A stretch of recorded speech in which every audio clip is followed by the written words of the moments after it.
trying to make him frustrated as a playmaker and as a scorer, mixing up overs and unders, throwing a lot of different guys at him too. So it wasn't just Jalen's responsibility the whole night. Obviously McConnell gave us some problems too, but throwing different bodies at him. So our depth was great tonight. I mean, I think only one guy played 30 minutes, and we got, great contributions defensively, offensively outside of that first quarter from this group tonight. So that's what we got to lean into. But Jalen, overall, I thought did a much better job, especially when we made a coverage shift after they had kind of gotten going in that first quarter.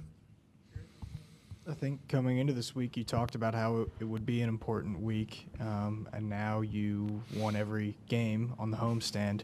How would you just surmise the week that was, for your team? Yeah, it was a great week, busy week for sure. We asked a lot of our guys, coming in after the road game in Chicago. We knew we were playing every other day. You got the holidays, you got early starts. I mean, this stuff happens in the NBA, but we didn't let the trap get us. We came in, we were intentional when we had shoot-arounds, we were intentional when we had film, we were intentional when we had practice, we were intentional when we had individual days, and when we had off days as well. But we asked a lot of our guys, and obviously, 3 pretty nice wins to start before this one, but being able to get tested like this in the first quarter where you're down 19, 17, but you got the full 48 minutes. Guys were coming together, as testy as it was, they came together. We figured it out where we needed to tighten things up defensively, understand what we were doing offensively, and we just weren't getting the results, stick with the game plan, even do it faster, quicker, with more determination. This is probably the most impressive win of the week, at the tail end of it, 3 in a row at home with wins, and, being down almost 20 points in the first quarter against a team that was playing extremely well, what they can do offensively, but then to clamp down and only allow 23-23 the next 2 quarters, I think that really turned the tide.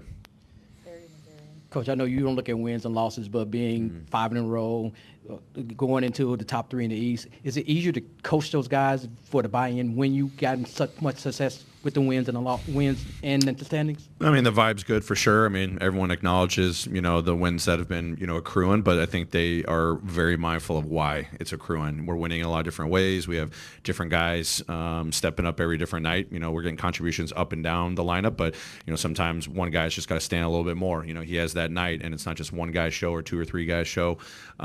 The collective nature, I think, I don't know what the math is, but probably averaged over 30 assists, in the last couple of games. That's what we got to predicate ourselves on. We've got to get more to the paint. We're just figuring out where we've got to win ball games a lot of different ways. We understand what that low-hanging fruit is that we talked about as a team, and I love the improvement that we're making just day after day, and we just got to be mindful of, again, how we're practicing, how we're watching film, how we're individually developing, and as long as guys are focused on that, the results will, come as they come.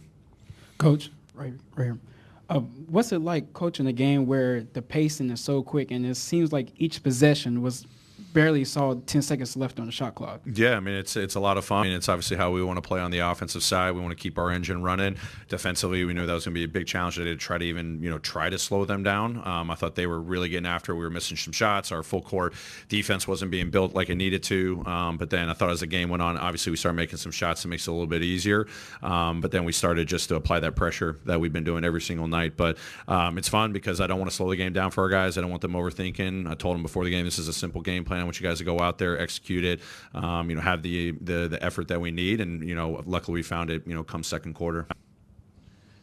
Could you just describe what it means to see not just Marcus Smart kind of accept the role that he's playing now, but it looks like he's probably playing his best basketball this season, at least since he's been here, so kind of thriving in it as well? Yeah, I mean, it's awesome to see.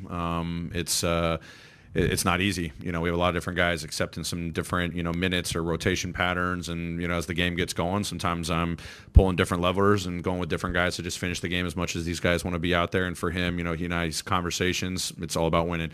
And I'm happy to see that he's playing well. He's playing with the intent. He's playing with the pace. He's, playmaking. He's guarding his tail off.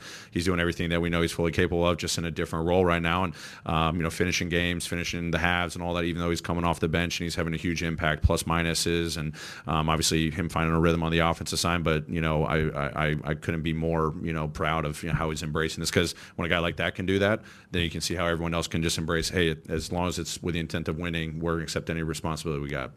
Last question.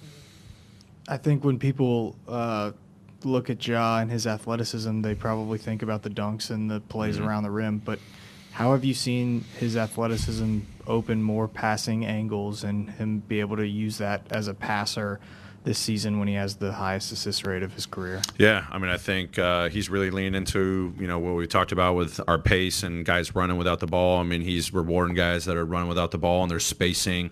That trust is just continuing to get built day after day with this group. And then just, he's just naturally gifted to be able to beat anyone one-on-one. He's, early in the game, they threw out some kind of higher coverages, 2 on the ball, and he gets off it, and then they start backing up, and now he can just take up that space. And it's not always a shot at the rim. He's kicking out to Dez, make or miss. It doesn't matter. He just understands the rhythm of that energy of the ball we've talked about for years. But, it's awesome when we talk about getting in the paint. You got one of the guys that can get in the paint at will, and it's not just to score every time. It's just to open up the offense. So his athleticism, his IQ, vision. I mean, there were a couple times there he was getting guys orchestrated to get his teammates set up, not for him to get set up. And that unselfishness goes a long way. So supremely gifted, and I'm just, proud of just his embracing of what we're trying to accomplish offensively and how he's a huge driver of it.